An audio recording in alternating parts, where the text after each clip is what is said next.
Oke teman-teman, kita mulai diskusinya ya. Jadi kita disuruh bikin tugas membahas salah satu tokoh sastra Indonesia, yaitu ada H.B. Jassin sama Chairil Anwar. Menurut aku lebih menarik kita bahas Chairil Anwar. Kalian setuju nggak? Setuju.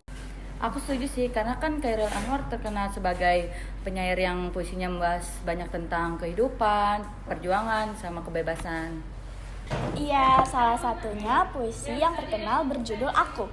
Chairil Anwar juga dikenal sebagai salah satu pelopor angkatan 45 dalam sastra Indonesia. Tetapi menurut aku, Chairil Anwar bukan cuma terkenal karena puisinya saja, tetapi gaya dan pemikirannya juga cukup berbeda pada zamannya. Dia dikenal sebagai sosok yang berani dan bebas dalam menyampaikan pemikirannya. Nah, tapi menurut aku justru itu yang menarik untuk dibahas. Karena ada yang menganggap hidupnya terlalu bebas. Jadi gimana menurut kalian? Kalau menurut aku iya, karena kebebasan berpikirnya mungkin membuat dia lebih berani menuangkan perasaan dan pemikirannya ke dalam puisi. Aku kan setuju kalau hanya nilai dari gaya hidupnya aja, kan kita kan harus nilai dari karya-karyanya. Jadi menurut aku yang paling penting itu adalah bagaimana cara karya itu berpengaruh terhadap sastra Indonesia.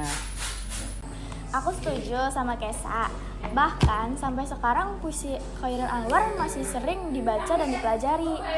Berarti karyanya memang punya nilai yang kuat.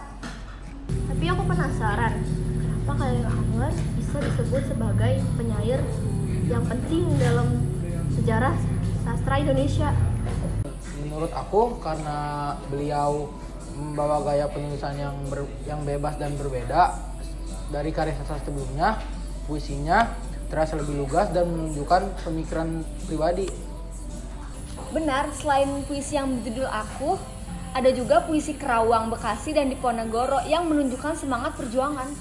Nah, berarti dari diskusi ini kita bisa simpulkan bahwa Chairil Anwar bukan cuma menulis tentang dirinya aja, tapi juga menulis tentang kehidupan masyarakat dan semangat perjuangan pada masanya. Iya, menurut aku, meskipun kehidupannya singkat, pengaruh Chairil Anwar terhadap sastra Indonesia cukup besar. Aku setuju. Jadi yang bisa kita pelajari dari Chairil Anwar bukan gaya hidupnya, tetapi keberaniannya dalam berpikir dan berkarya.